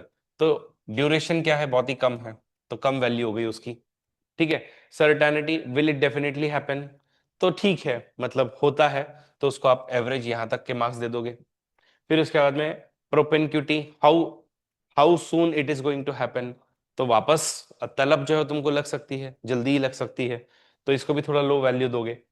Will it breed more joy, answer is no, तो फिर इसको एकदम कम मार्क्स दोगे। फिर उसके बाद में any painful side effects, answer is बहुत सारे हैं, तो अगेन कम मार्क्स आप इसको दोगे। ठीक है, फिर how many people are affected, तो अफेक्ट भी हो रहे हैं उससे बहुत सारे लोग, तो कम मार्क्स दे करके नेट जब आप कैलकुलेट करोगे तो नेट तुमको मिलता है पेन, और नेट पेन मिलता है, तो ही विल से कि बैन इट। ठीक है, so this is how Bentham's philosophy is. Bentham जो है उसका सिंपल हिसाब है, वो बोलता है कुछ नहीं करने का, मैंने जो तुमको फॉर्मूला दिया है उसी को बस तुम लोग देखते रहो। बेंथम का एक और बड़ा कंट्रीब्यूशन है, वो है पेनोप्टिकॉन। ठीक है, जो हम लोग आगे माइकल फूको जब सीखेंगे पावर में, उस समय में आएंगे, लेकिन अभी सिंस हम लोग बेंथम के बारे में बात करें तो बेंथम के बारे में बात करते हैं। तो उनका एक भाई था रशिया के अंदर में, ओके, सैमुअल। तो उसने क्या किया था ना, उसने एक सर्कुलर फैक्ट्री बनाई हुई थी, जिससे क्या होता था कि काम करने वाले जो लोग हैं ना उनके ऊपर में आप नजर रख सकते हो अच्छे से। तो ये प्रिजन रिफॉर्म्स की वैसे ही भी बात करता था बेंथम, बराबर है। तो प्रिजन रिफॉर्म में वो चाहता था कि अभी क्या होता है, मैं तुम्हारे ऊपर में नजर रख रहा हूं, और फिर तुम अपने बिहेवियर को सुधारते हो। बट मैं चाहता हूं कि मैं तुम्हारे ऊपर नहीं देखूं, फिर भी तुम अपना बिहेवियर सुधारो। और उसके लिए उसने एक जेल सिस्टम डिजाइन किया हुआ था, जो सैडली आज तक कभी किसी ने इंप्लीमेंट नहीं किया, बट मोटा मोटी आज भी उसका कुछ अलग अलग फॉर्म में आज भी लोगों के ऊपर में सर्विलियंस इसी तरीके से रखा जाता है। तो ये पेनोप्टिकॉन क्या है? पेनोप्टिकॉन के अंदर में वो कहता है कि हम लोग क्या करेंगे, एक बस सेंट्रल वॉच टावर अंदर बनाएंगे। ये थोड़ा डार्क रहेगा, यहाँ पे लाइटें कम होंगी, ताकि अंदर क्या चल रहा है वो यहां से कोई देख ना पाए। और ये जो सेल बनाए जाएंगे, ये सेल आप लोग बनाओगे, इसके अंदर में कैदी रहेंगे। और ये कैदी जो भी कर रहे हैं, तो यहाँ पे हम लोग लाइट जरूर लगाएंगे, ताकि मैं जब यहां से देख रहा हूं तो मुझे ऐसे दिखना चाहिए ये कैदी क्या कर रहा है, ये कैदी क्या कर रहा है, ये कैदी क्या कर रहा है। तो इससे क्या होता है, दो चीजें, कि एक मतलब पहली बात तो ये रिफॉर्म के सिस्टम्स बन जाते हैं आपके, कि यहां पर जो पनिशमेंट नहीं, हम लोग तुम्हारा रिफॉर्म करना चाहते हैं, तुमको अपनी गलतियों का पश्चाताप है। इसके लिए बेचारे ने बहुत पैसे डाले, बहुत पैसे फूके, बहुत लिखा उसने, 20 साल तक लिखते रहा ब्रिटिश गवर्नमेंट को कि भाई देखो देखो ऐसा कुछ करो, ऐसा कुछ करो, बट ब्रिटिश गवर्नमेंट ने किया नहीं सैडली। ठीक है। बट ये सिस्टम बहुत ही एकदम जबरदस्त था। अपने भाई से इंस्पायर होकर के उसने बोला कि भाई ये पूरा ब्लैक रखेंगे अपन, इधर कोई ध्यान नहीं देगा, और एक ही सेंट्रल वॉच टावर से हम लोग जो है वो ऐसे सेल्स बनाएंगे, और ऐसे सेल से हम लोग सब पे नजर रखेंगे कि किसका क्या चल रहा है। तो यहाँ पर जो भी प्रिजनर्स है, देखो ये क्या कर रहा है, ये क्या कर रहा है, ये क्या कर रहा है। अब देखो, इसको नहीं पता कि ये इधर से देख रहा है कि नहीं देख रहा है, देख रहा है या नहीं देख रहा है, वो अपने बिहेवियर को रेगुलेट करने लगता है। इससे दो चीजें होती है, एक मतलब इकोनॉमिक फायदा होता है कि तुमको अब कम प्रिजनर्स, प्रिजन गार्ड चाहिए। ओके। और दूसरा है कि अब तुमको फोर्स कम यूज करनी पड़ती है उनके अगेंस्ट में, वो खुद ही खुद के ऊपर में नजर रखते हैं। समझ रहे हो? ऐसा है। तो ये पेनोप्टिकॉन का उसने एक दिया था, लेकिन सैडली एज आई सेड कि ये पेनोप्टिकॉन जब एग्जिस्टेंस में नहीं आ पाया, उसने कई बार वापस बहुत पैसे भी फूके उसने बेचारे ने, लेकिन हुआ नहीं। पर एनीवेज, अपने को लगता होगा कि आज अपने ऊपर में ऐसा कोई पेनोप्टिकॉन नहीं है, लेकिन यही से सारी गवर्नमेंट्स को समझ में आता है, सारी गवर्नमेंट्स सीखती हैं। आज यूके के अंदर में हर 14 लोगों के पीछे एक सीसीटीवी कैमरा लगा हुआ है, उनके बिहेवियर को रिकॉर्ड करने के लिए। तो अब तुम अगर रास्ते में कचरा फेंकते हुए जा रहे हो, या रास्ते पे पान थूकते हुए जा रहे हो, गुटखा थूकते हुए जा रहे हो, तो तुम्हारे ऊपर में नजर है। अब वो उनको नहीं पता ना कि सीसीटीवी पर बैठा हुआ बंदा तुम्हें देख रहा है या नहीं देख रहा है। बट द मोमेंट ये प्रिजनर जैसे ही देखते कि यहाँ पे एक सेंट्रल टॉवर है, जैसे ही तुम सीसीटीवी कैमरा को देखते हो, वैसे ही तुम अपने बिहेवियर को रेगुलेट करते हो। मॉडर्न पेनोप्टिकॉन। आज आधार लिंक बायोमेट्रिक कैमरा, ठीक है, कौन कहाँ है, किधर क्या हुआ, किधर तुमने पैसा लिया, तुमको सब ट्रैक किया जा सकता है। वर्क प्लेस के ऊपर में लोगों ने इस तरीके से पेनोप्टिकॉन्स बना करके रखे हुए हैं, तुम्हारा माउस कितना मूव कर रहा है। तो कुछ लोग क्या करते हैं पहले, कि उन लोग वर्क फ्रॉम होम ले लिए हैं, तो वर्क फ्रॉम होम लेने के बाद में लैपटॉप ऑन करके छोड़ देंगे, काम कर रहे हैं नहीं कर रहे हैं, बाकी फिर पार्टी कर रहे हैं, फोन पे बात कर रहे हैं, और कुछ चल रहा है। तो वो माउस की मूवमेंट को ट्रैक करते हैं, और उससे फिर तुम्हारा हिसाब निकालते हैं कि तुम कितना हो। और सोशल मीडिया से भी आज लोग क्या बोलेंगे, ऐसा देखने की वजह से कहीं ना कहीं तुम अपने बिहेवियर को थोड़ा बहुत रेगुलेट करते हो। ठीक है। तो एनीवेज, ये सब पेनोप्टिकॉन वगैरह की बातें जो है वो उनसे ही निकल करके आई थी। लेकिन बिगेस्ट डिबेट जो चला, वो कॉन्सिक्वेंस वर्सेस ड्यूटी के बीच में, इंटेंशन वर्सेस मैथ के बीच में, और आउटकम वर्सेस रूल्स के बीच में। और वो था ऑब्वियसली बेंथम वर्सेस, ये कौन होगा?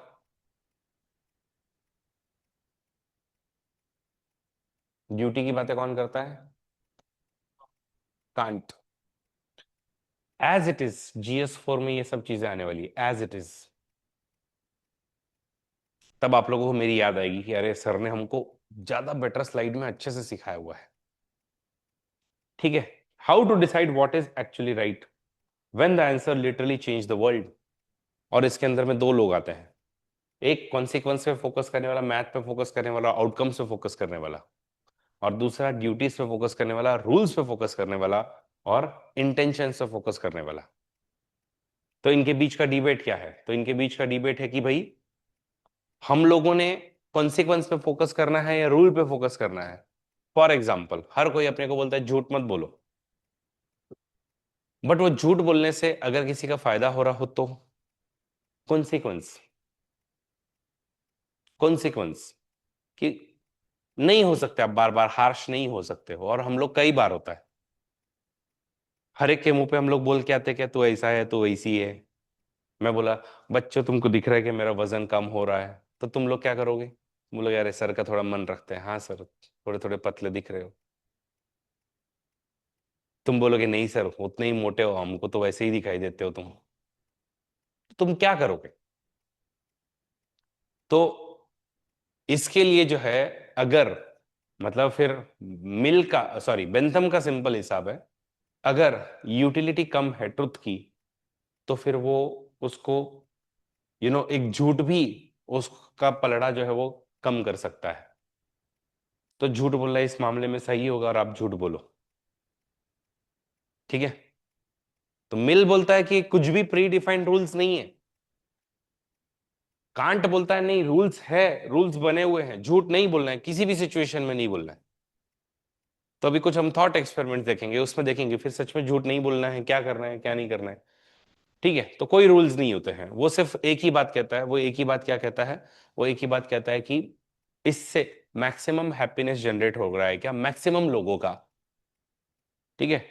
अगर वो है तो सही है। फिर लोगों ने बोला लेकिन इसका मतलब ये हो गया फिर कि फिर 51% लोग जो चाहे वो 49% लोगों के ऊपर में कर सकते हैं, फिर माइनॉरिटीज तो कभी अपने राइट को एंजॉय ही नहीं कर पाएंगे। तो उससे भी हम लोग आएंगे, बट एनीवेज ये इस तरीके से यहां पे होता है। तो दो चीजें हैं, एक होता है रूल यूटिलिटेरियनिज्म और एक होता है एक्ट यूटिलिटेरियनिज्म, कि तुमने कैसे करना है, रूल को इवैल्यूएट करो। और दूसरा जो एक्ट वाला है वो ये कहता है कि देखो केस बाय केस बेसिस पे आप लोग कैलकुलेट करो। तो एक्ट यूटिलिटेरियनिज्म आगे आएगा आप लोगों का, ठीक है। तो होता क्या है, रूल यूटिलिटेरियनिज्म में आज तक अपने को क्या सिखाया कि ऑलवेज टेल द ट्रुथ, हमेशा सच बोलो।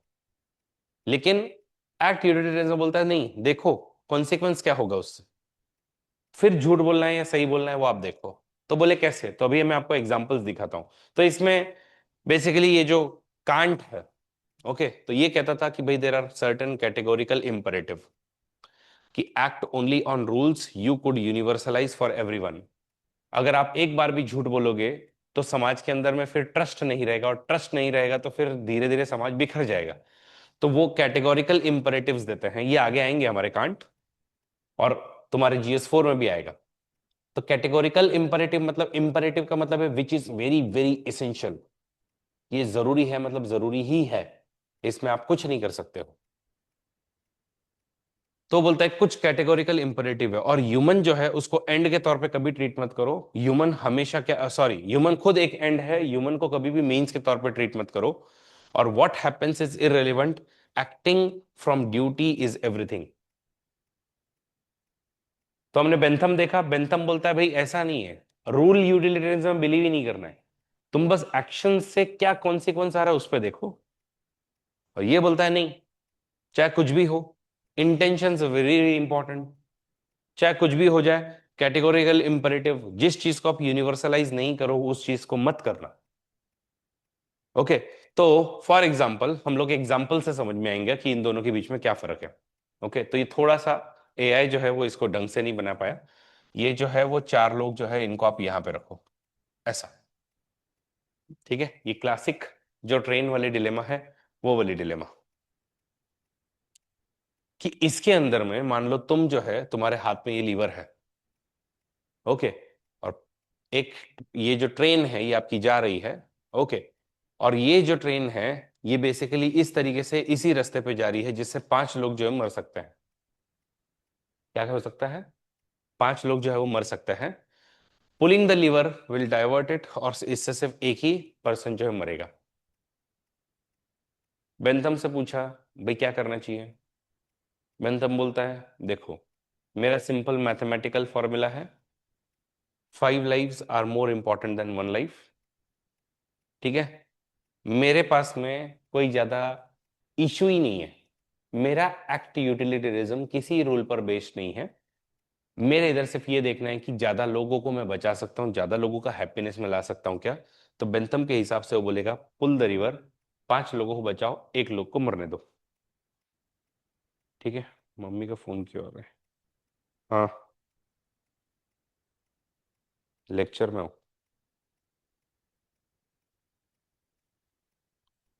मम्मी पर मैं तो लेक्चर में हूँ।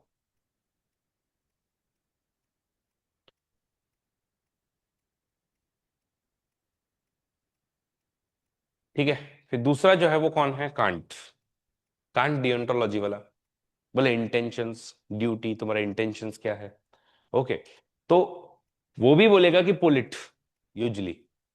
ओके, वो बोलता है कि देखो, if the duty is to save the life, तुम्हारी ड्यूटी है, तुम्हारा इंटेंशन है कि नहीं यार, 4 लोगों की, 5 लोगों की जान बचानी है मुझे, ये तुम्हारी ड्यूटी है, तुम्हारा इंटेंशन है, तो ये भी बोलेगा पुल इट। ओके।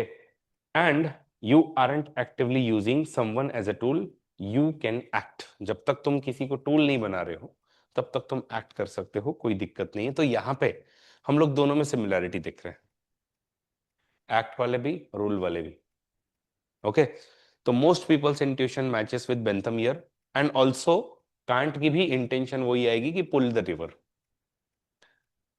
यहां तक तो चलो समझ में आता है, लेकिन अब इसी डिलेमा के अंदर में एक और डिलेमा हम लोग क्रिएट करते हैं। और वो डिलेमा क्या है कि अब तुम ये ब्रिज पे खड़े हो, एक आप लोग ट्रॉली या ट्रेन इस तरीके से आते हुए देख रहे हो, सेम इशू है, 5 लोग जो है मर सकते हैं। बट अब की बार क्या हुआ? अब की बार जो है वो तुम्हारे सामने ही एक मोटा गेंडा आदमी जो है खड़ा हुआ था, और तुम अगर उसको धक्का दे दो और वो पटरियों पर अगर जाकर के यहाँ पे गिर जाए, तो 5 लोग बच जाएंगे, लेकिन ये एक मर जाएगा। बेंथम से पूछोगे क्या करना है, बेंथम बोलेगा पुश देम, दे तो धक्का उस मोटे को, कोई प्रॉब्लम नहीं है, because 5 lives are more important than 1। Bentham का एकदम सिंपल फिलोसॉफी है भाई, greatest happiness of greatest number, बोले भाई इंपॉर्टेंट है ये। ओके। तो इसके लिए फिर क्या होगा, नेट यूटिलिटी जो मैक्सिमाइज होती है, ऐसा। ठीक है। तो बेंथम बोलेगा पुश करो बिंदास, कोई दिक्कत नहीं है। लेकिन कांट जो है यहां पर फेल हो जाएगा, क्योंकि कांट क्या बोलता है? कांट बोलता है बिल्कुल अलाउड नहीं है। रीजन बीइंग, देखो, तुम एक पर्सन को मींस बना रहे हो फॉर द एंड, और इसलिए तुम इस एक इंसान को धक्का नहीं दे सकते। You are directly using a human as a means to an end, categorical imperative is violated. Universally आप लोगों को ये सब अलाउड नहीं है। तो ये यहां पर क्या कर देगा, मना कर देगा, और ये बोलेगा बिल्कुल धक्का मत देना। भले ही 5 लोग मर रहे हैं, फिर भी तुम धक्का नहीं दे सकते। हम्म।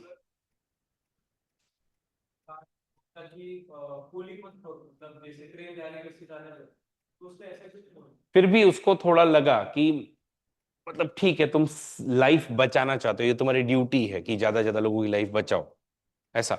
बट इस केस में क्या हो जाता है, इस केस में तुम लाइफ बचाने के साथ साथ में तुम्हारा दूसरा भी तो रूल आ जाता है ना, कि तुम किसी को मींस बना रहे हो। तो इसके लिए फिर कांट जो है मना करेगा।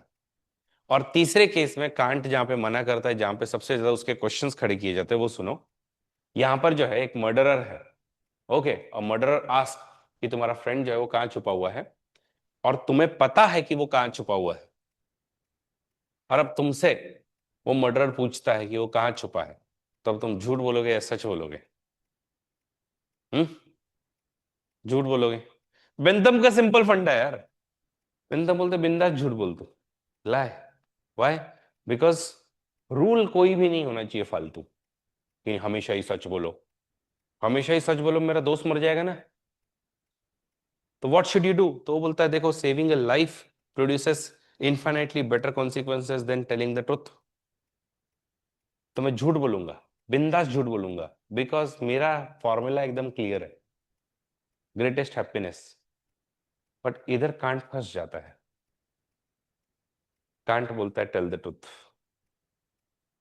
बोले कैटेगोरिकल इंपरेटिव्स हमें कहते हैं कि आप जो है वो क्या करो, झूठ मत बोलो। जो चीजें यूनिवर्सलाइज नहीं कर सकते, वो मत करो। तुम अगर आज झूठ बोलोगे, कल भी तुम्हें झूठ बोलना पड़ेगा, और अगर इस तरीके से अगर आप झूठ बोलते ही रहे, तो universal institution of telling the truth खत्म हो जाएगी। इसीलिए फिर कुछ लोग जो है इसकी फिलोसॉफी से, कांट की फिलोसॉफी से खुश नहीं है। कांट को लोगों ने मॉक किया।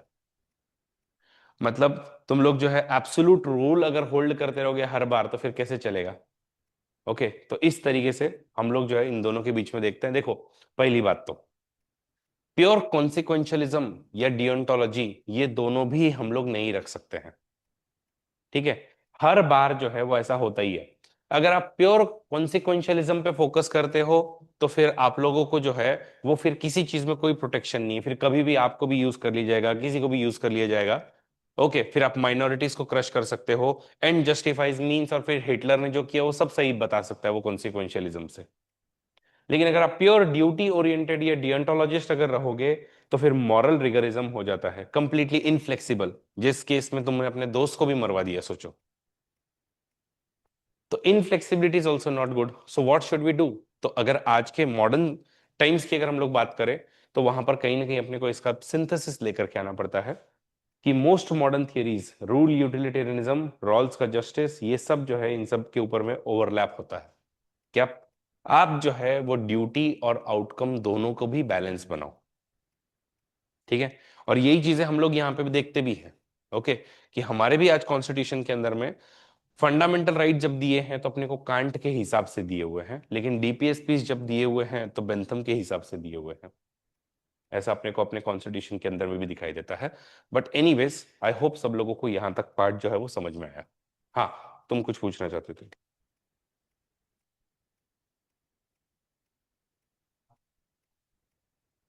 अगर वो इकोनॉमिक डिपेंडेंट स्टेट पे तो एक पर्सन, ये सब चीजें पता नहीं ना तुमको।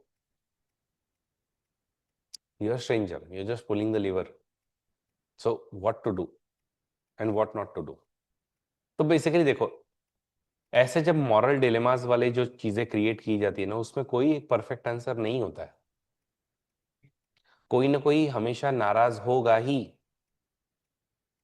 आप हर एक को खुश नहीं कर पाओगे। मतलब आप दोनों तरफ से हर बार आर्ग्यू कर सकते हो ना। 5 लोगों की लाइफ इंपॉर्टेंट है या एक इंसान की लाइफ इंपॉर्टेंट है, हाउ विल यू डिसाइड? उस एक इंसान के ऊपर में 5 लोग डिपेंडेंट हो सकते हैं। उसके घर का वो करता धरता था, आज तुमने जिसको मार दिया उसकी वजह से और हो सकता है 10 लोग उसके ऊपर में डिपेंडेंट थे। वो कोई एक एनजीओ चलाता था, बहुत सारे पैसे लेकर के आता था। तो इनके ना मॉरल, बेसिकली ये जो मॉरल डिलेमा जो क्रिएट किया जाता है ना, इसका कोई परफेक्ट आंसर नहीं होता है कि आप किसकी साइड लोगे। वो वाली बात हो गई, आप मम्मी की साइड लोगे या बीवी की साइड लोगे। मम्मी की साइड, कि भाई मम्मी ने तुमको पाला पोसा बड़ा किया, हर दुख में तुम्हारा साथ दिया, हर सुख में तुम्हारा साथ दिया। पर वो पत्नी, वो भी तो अपना घर बार सब छोड़ करके सिर्फ तुम्हारे पीछे आई थी। वो भी तुम्हारे जितने स्ट्रगल से उसकी आधी हकदार है। तो उसको भी खुश रखना तुम्हारा कर्तव्य है, मम्मी को भी खुश रखना तुम्हारा कर्तव्य है। और अब तुम दोनों के बीच में अगर कभी पिस गए हो तो फिर कोई सही गलत होता ही नहीं ना, कि तुम इसकी साइड लेने पे खुश होंगे या उसकी साइड लेने पे खुश होंगे। आपको दुख हर बार होगा। वैसी वाली बात है कि sometimes you have to take such decisions, और उसमें उसमें ठीक है, उसमें फिर तुम्हारे पास में कोई ऑप्शन ही नहीं है। एनीवेज, बेंथम की फिलोसॉफी सबको क्लियर हुई। ठीक है, तो बेंथम जो है वो यूटिलिटेरियन है। ओके, और यूटिलिटेरियनिज्म को एक सिस्टमैटिक स्कूल ऑफ थॉट बनने का काम करता है। The question is not can the reason और can they talk, but they can they suffer, ऐसा उनका मेन पर्पज है। प्रिंसिपल सिंपल है, man is utilitarian by nature. Nature has placed man under two sovereign master, pleasure and pain. It is alone for them to decide कि what ought to do, हमको क्या करना है। इसको ही हम egoism भी बोलते हैं। ईगोइज्म मतलब मैं मेरा देखता हूं सिर्फ। Man is egoist, man can only understand self interest, man is not social by nature, society is not natural, it is just aggregate of individual. ये सब बातें ये खुद कहता है, बेंथम कहता है। प्लेजर के ऊपर में सिंपल कहना है, भाई pleasure is purely quantitative term, there is no quality. Pushpin is as good as poetry, दोनों सेम है। कोई हायर प्लेजर लोअर प्लेजर वगैरह कुछ नहीं होता है। और इसीलिए फिर वो फेलिसिफिक कैलकुलस देता है। और वो मैंने आपको बताया, intensity, duration, certainty, purity, extent, remoteness, फेकंडिटी, इसके बेसिस पे तुम कैलकुलेट करते हो कि तुमको क्या मिलेगा। मतलब कुछ टर्म्स 4-5 याद रख लो। अब करना क्या है देखो, हाउ रिमोट इट इज तो याद कर लिए तो ठीक है। लॉन्गिटिविटी कितना लॉन्ग रहेगा, इंटेंसिटी कितनी, ये तो याद रह ही जाएगा। इंटेंसिटी, इसकी ड्यूरेशन, सर्टेनिटी, प्यूरिटी, ये सब चीजें याद रह जाएंगी अपने को, छोटी मोटी। याद करने की जरूरत नहीं है, वो जहन में ही उतर जाएगी। और इसीलिए वो कहता है कि there is no difference between pleasure and happiness. Pleasure is in experiencing and not in sacrificing. तो कुछ इसका कोई सेंस नहीं बनता। तो बेंथम का एकदम सिंपल है। ओके। लेकिन फिर होता क्या है कि इसने अपना एकदम सिंपल पॉलिटिकल प्रिंसिपल भी निकाल दिया। स्टेट की पॉलिसी क्या होनी चाहिए, greatest happiness of greatest number. एक ही फंडा है। Okay, greatest happiness can be achieve by people only if there is minimum intervention of the state in the human life. तो स्टेट ने भी मिनिमम इंटरवीन करना चाहिए, इकोनॉमी के अंदर में भी। आप ज्यादा इंटरवीन मत करो। ओके। तो वो कहता है कि तभी हम लोग हैप्पीनेस जो है वो लेकर के आ पाएंगे। इनफैक्ट इसकी ही थियरी की वजह से हम लोग देखते हैं कि बेंथम के थियरी की वजह से इंग्लैंड जो है बहुत ज्यादा इंडिविजुअलिस्टिक बन जाता है। एक्सट्रीम इंडिविजुअलिज्म हम देखते हैं, एक्सट्रीम मटेरियलिज्म हम लोग 19th सेंचुरी के अंदर में देखते हैं। और फिर वो कैपिटलिस्ट भी फुल एकदम लोगों को एक्सप्लॉइट कर रहे हैं, ये हो रहा है वो हो रहा है कि यूटिलिटी। अब तुम क्या बोल रहे हो, यूटिलिटी निकालो, मतलब वर्कर है उसको निचोड़ दो पूरा, मुझे उसका यूटिलिटी चाहिए। और इसकी फिलोसॉफी जस्टिफाई करने के लिए बोल रहे हो, फिर profit became the only motive. और इन सब के चलते कालियाल नाम का एक थिंकर है, वो कहता है ये सुअर की फिलोसॉफी, डुक्कर की फिलोसॉफी है, पिग्स फिलोसॉफी। बोले सुअर को तो कीचड़ में और गंद खाने में भी आनंद आता है, तो ऐसे ही करने के फिर। अभी आपके जमाने में आपने ये सब कम देखे हैं, हमारे जमाने में हमने सुअर देखे हैं रास्ते पे गंदा गंदा खाते हुए। तो एकदम डुक्कर, किसी को गाली ही देते थे हम लोग कि भाई तू भी ऐसे ही गंदा आदमी है करके। Pig's philosophy. तो कालियाल बोलता है कि utilitarianism degrades man to the level of pig. Okay, and there is total disregard for the quality. की क्वालिटी है ही नहीं, सिर्फ क्वांटिटी की बात कर रहे हो आप, प्लेजर की बात कर रहे हो। तो इसीलिए फिर उसको जो है वो चैलेंज आया, और जब चैलेंज आया तो उसको बचाने के लिए उसी का एक बच्चा आया, जिसका उसी का एक शिष्य है जिसका नाम था बेंथम। लेकिन बेंथम जिस चीज को डिफेंड करने के लिए आया था उसी को वो डिस्ट्रॉय कर देता है। कभी कभी होता है ना कि बोले नहीं मैं ठीक करता हूँ, मैं ठीक करता हूँ, ठीक करते करते सब डिस्ट्रॉय कर देते हो आप। वैसा ही कुछ होता है कि यूटिलिटेरिज्म को पूरी तरीके से डिस्ट्रॉय कर देता है। सॉरी, जेएस मिल, उसका स्टूडेंट आता है। ठीक है। एनीवेज, बाद में इसको पब्लिक चॉइस थियरी से भी आगे हम लोग देखते हैं कि उससे इंस्पायर हुए कि according to this school there is no rational for state intervention in economy. ठीक है। It does not help poor, just like any other politician, just like any other person. Politician and bureaucrat जो है वो भी समझते नहीं है। तो वो बोलते हैं कि करप्शन तो होगा ही होगा। इसके लिए जितना money does not reach the targeted section and it is pocketed by bureaucrats, okay, और ब्लैक इकोनॉमी बढ़ती है, the only way to deal with this कि आप लोग जो है पॉलिटिशियंस के हाथ में और ब्यूरोक्रेट्स के हाथ में कम रिसोर्सेस दो। तो इसका पब्लिक चॉइस थियरी नाम की जो थियरी है वो यही कहती है, greatest happiness of greatest number तम आप तभी अचीव कर पाओगे जब पॉलिटिशियंस एंड ब्यूरोक्रेट्स के हाथ में कम पैसे दोगे, कम रिसोर्सेस दोगे, मार्केट में उनका इंटरवेंशन कम से कम होगा, तो ही हम लोग जो है ये कर पाएंगे। ठीक है। सबको इतना क्लियर हुआ एवरीवन? तो ये था बेंथम। अब बेंथम को हमने समझ लिया, तो अब इसके आगे ऑब्वियसली कौन आएगा, जेएस मिल। ठीक है। तो जेएस मिल जो है वो आएगा। अब जेएस मिल जो है उसको हम लोग कहते हैं द मैन्युफैक्चर्ड माइंड। और क्यों कहते हैं वो मैं आपको बताता हूँ, एक दो मिनट। ठीक है।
ठीक है, तो अब हमने जेरेमी बेंथम देख लिया।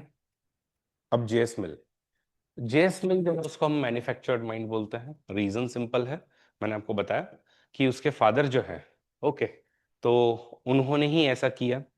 ठीक है, तो a life built on massive historical contradiction. Great paradox है कि उसको जो है, मतलब आपने इन सब चीजों से पीस लव और इन सब चीजों से दूर रखा और उसी से जाकर के वो कल को जाकर के इंस्पायर होने वाला है।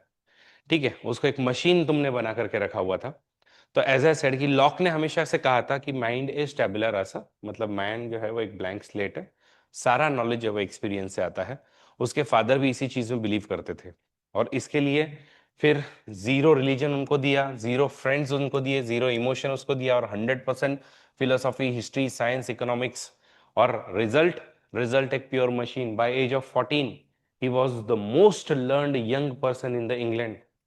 ही had read more than most university professors. इतना ज्यादा ये बंदा जो है वो अकेला पढ़ चुका था। ठीक है, तो जेस मिल ने बाद में कहा भी, मरते समय में, कि I was never a boy. मैं कभी भी लड़का बन ही नहीं पाया, एक बच्चा बन ही नहीं पाया। ठीक है, तो उसको इस तरीके से मतलब बनाया गया, उसको बना, उठते ही उसको पढ़ाना शुरू कर दिया।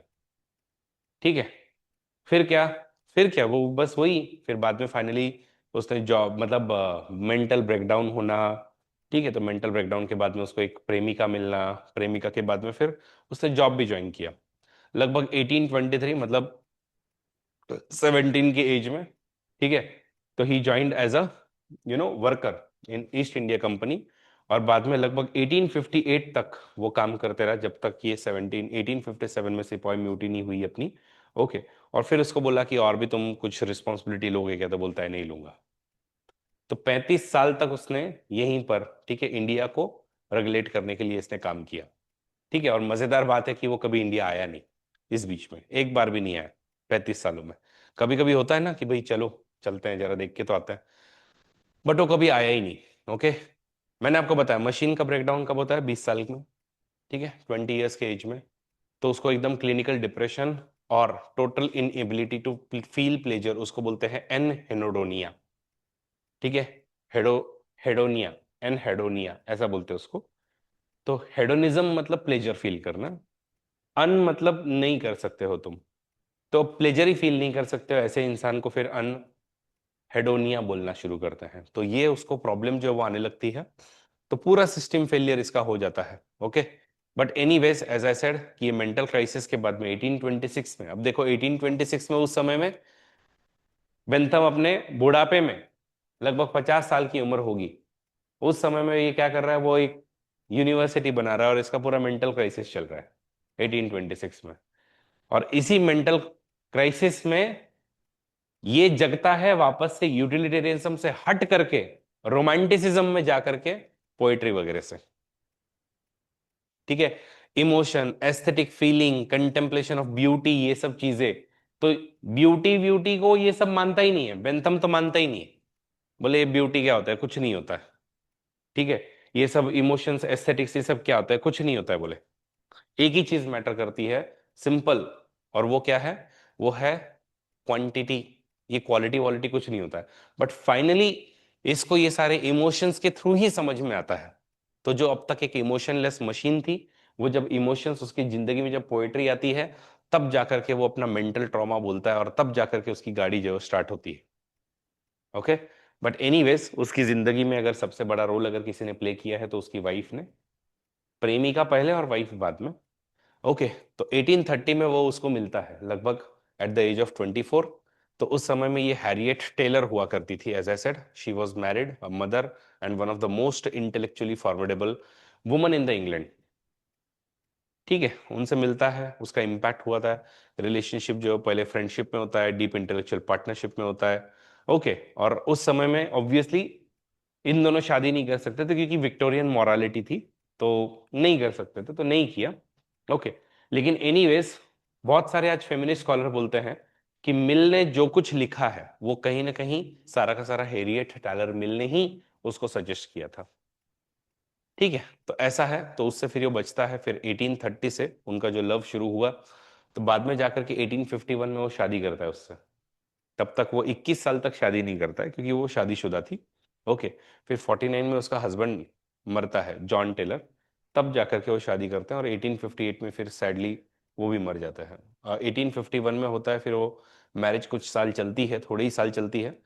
और फिर ये एविग्नॉन, वो फ्रांस से थी। ओके। तो वो भी उसके बस कब्र के बाजू में ही एक घर खरीदता है, और वहीं पे ये भी जाकर के 1858 में डेड हो जाता है। डिवोटेड प्रेमी था। ठीक है। तो ऐसे लोग अब मिलते ही नहीं है, ऐसा है। बट एनीवेज, बहुत सारे मेन मेन कंट्रीब्यूशन है उनके। ओके। जो वो लिबर्टी, सब्जेक्शन ऑफ वुमन, इन सब पे लेकर के आता है। हैरियट का बहुत सारा कंट्रीब्यूशन यहाँ पर लेकर के आता है। तो इस तरीके से इनका जो है वो जुड़ता है। ओके। अच्छा, मजेदार बात है, he also became M MP, member of parliament. ठीक है। और मजेदार बात ये भी है कि ही रिफ्यूज्ड, कि मैं एमपी बनने के बाद में, इस प्रेशर में कि अगली बार मुझे वोटर्स इलेक्ट करेंगे या नहीं करेंगे, इस प्रेशर में मैं सच ना कहूं। वो बिंदास सच बोलता था, बेधड़क सच बोलता था, कोई उसको टेंशन ही नहीं था। First MP to propose women suffrage also. तो he became an MP also. 65 से लेकर के 68 तक एमपी था वो। ओके। MP for Westminster. तो 59 के एज पे वो एमपी बना था।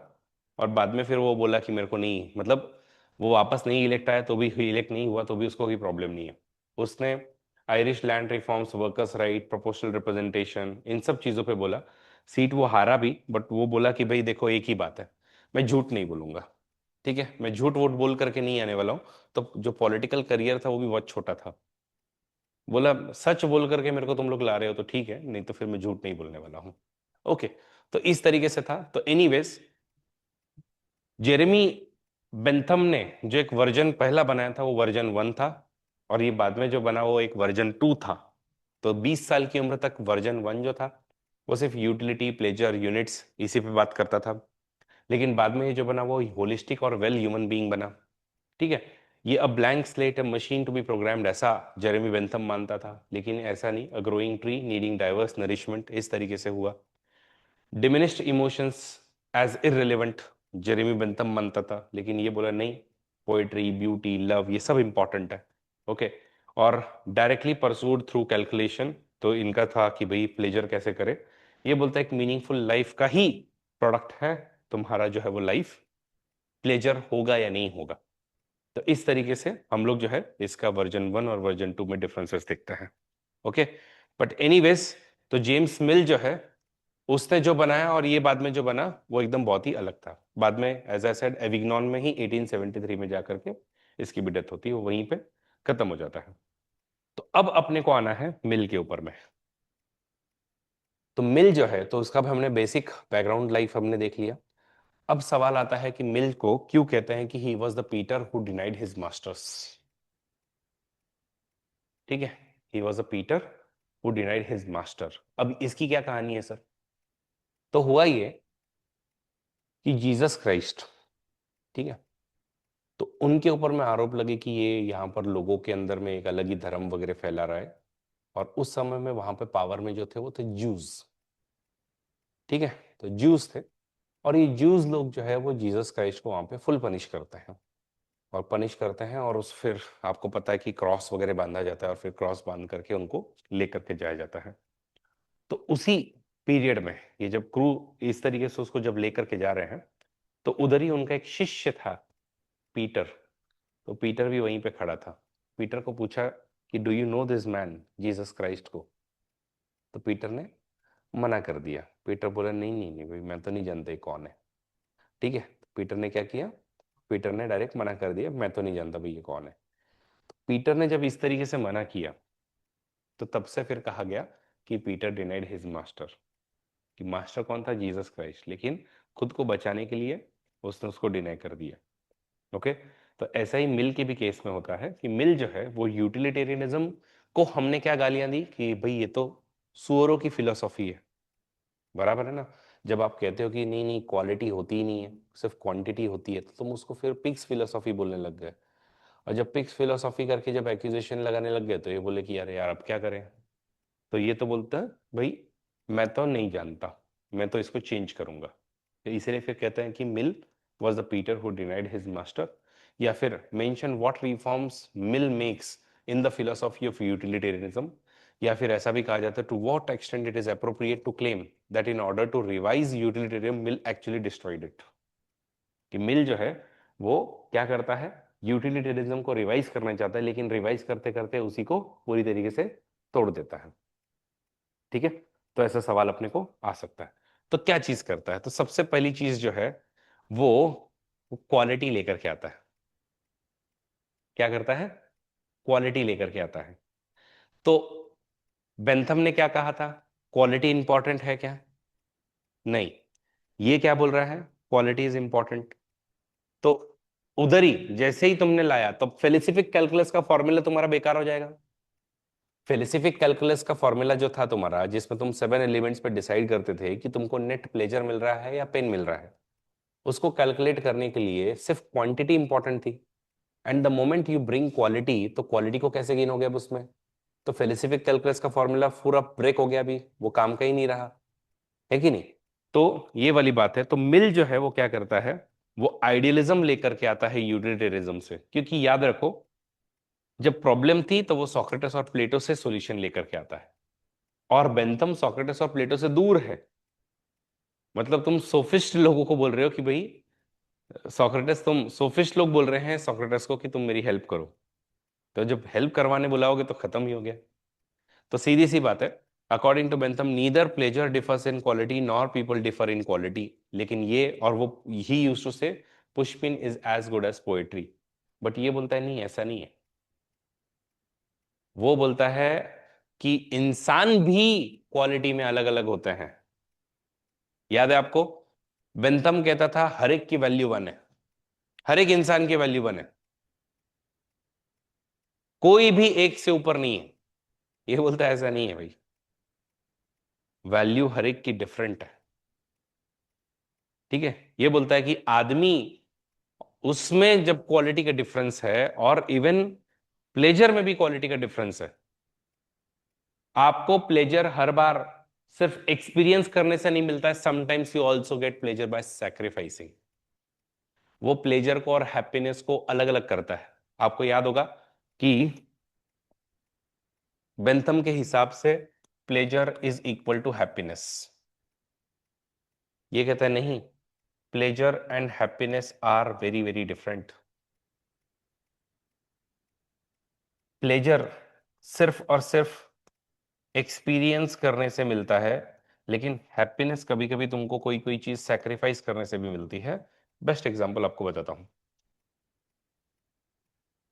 मैं अपने मम्मी पापा को, अपने छोटे भाई के बच्चों को फॉरेन टूर पे ले गया। प्लेजर मुझे कब मिलता है? जब मैं मेरे ही पैसे कमाए हुए मेरे ही ऊपर अगर उड़ाऊं या मेरे इमीडिएट फैमिली पर अगर मैं उड़ाऊं तो मुझे प्लेजर मिलता है।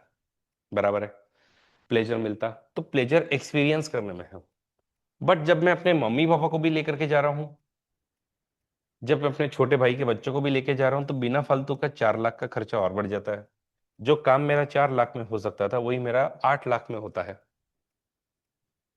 तो अभी जो है वो, अगर प्योर यूटिलिटेरियन पर्सपेक्टिव से अगर मैं सोचूं, तो मैं एक्चुअली कभी भी इनको नहीं लेके जाना चाहिए था, है कि नहीं। मैंने ये 4 लाख रुपए सेक्रीफाइस नहीं करने चाहिए थे उनके लिए। लेकिन आपको भी पता है, मुझे भी पता है, अपने पेरेंट्स को पहली बार फॉरेन टूर पर लेकर के जाना, और मेरे बच्चे जा रहे हैं लेकिन मेरे छोटे भाई के बच्चों को ऐसा ना लगे कि यार वो नहीं कहीं जा पाए, तो इसके लिए उनको भी लेकर के जाना, ये सैक्रिफाइस था मेरे 4 लाख रुपए का। But it still gave me pleasure, it still gave me happiness. उनके चेहरे के ऊपर में देखने के बाद में मुझे वो हैप्पीनेस मिली। तो बेंथम कहता है कि सैक्रिफाइस करने से तुमको प्लेजर नहीं मिलेगा, बट इस केस में आपको सैक्रिफाइस के बाद में भी प्लेजर मिल रहा है। सिमिलरली, मान लो आप लोग बर्थडे पार्टी में गए हो, आप लोग सब 8-10 लोग गए हो, आपको चाइनीज नूडल्स बहुत पसंद है, लेकिन बाकी आपको छोड़ करके किसी को पसंद नहीं है, और अभी आपके पापा बोलते हैं मंगाओ क्या, तो आप भी फिर बोलते हो कि छोड़ो ना यार, क्या मंगाना, बिना फालतू पापा का पैसा का लॉस होगा। और वो लॉस के बाद में आपको दुख नहीं होता है अंदर में, you don't get pain, in fact you feel happy कि चल मेरे पापा जो है वो खुश रहेंगे, उनके पैसे बचेंगे। So you are getting again happiness by sacrificing. तो sometimes you also feel happiness by sacrificing. तो यही बात जो मिल कहता है, मिल कहता है pleasure and happiness are not same. You can also get happiness by sacrificing.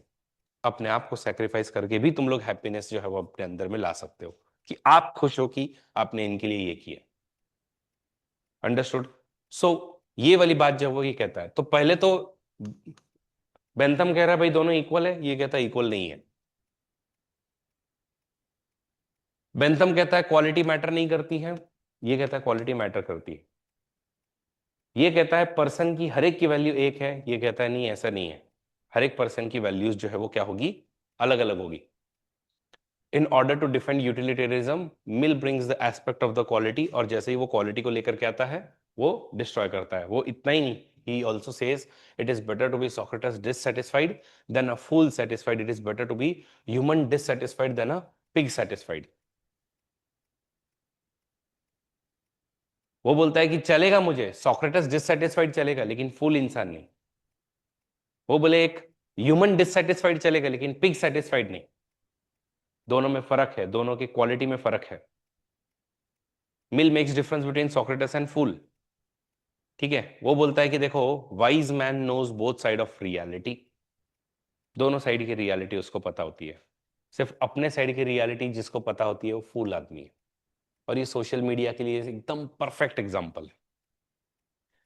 आप हर तरफ में देखो, सीजीपी बीजेपी, सीजीपी के सपोर्टर्स और जो जेनजी और प्लस जो भी लेफ्टिस्ट है बाकी लोग हैं, वो लोग सब एकदम सीजेपी सीजेपी, उनके लिए फुल मरे पड़े हैं। बीजेपी वाले सेम मरे पड़े हैं। आर्ग्यूमेंट जो है वो बैलेंस में है। Wise man knows both side of argument. एक तरफ में रिजर्वेशन हटाओ आंदोलन, एक तरफ में रिजर्वेशन बचाओ आंदोलन। बट वाइज मैन को दोनों आर्ग्यूमेंट्स पता है कि कहाँ सही है, कहाँ पर अपने को इसके बीच में आना है। तो wise man knows both side of argument. और अपने पॉलिटिकल साइंस में भी अपने को यही करना होता है, समझे। तो when mill brings the concept of quality, he completely destroys the fundamentals of Bentham, और बेसिकली फिलोसफिक कैलकुलस भी वो खत्म कर देता है। तो पहला ही चेंज वो ये वाला लेकर के आता है। ठीक है, बाकी फिर दूसरे चेंजेस जो है वो यूटिलिटी के कंसेप्ट को रिफाइन करता है। लेकिन यूटिलिटी के कंसेप्ट को किस तरीके से रिफाइन करता है, ये अगर मैंने आज ही आपको सिखा दिया तो आपका सर जो है वो फट जाएगा। ठीक है, so will do it tomorrow. Okay, have a great day, see you and bye bye.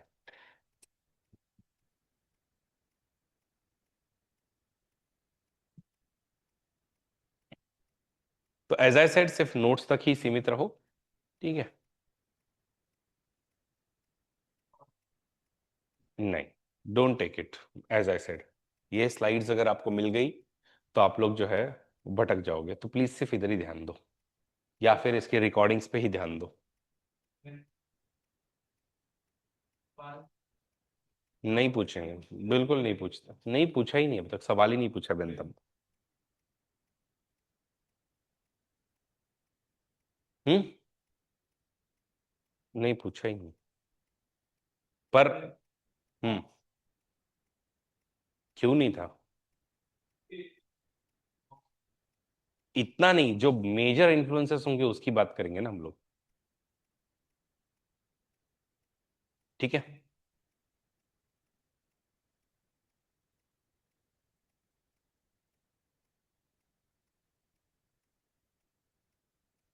अभी ऐसा कुछ सिखाया नहीं जिससे तुम कुछ लिख पाओ।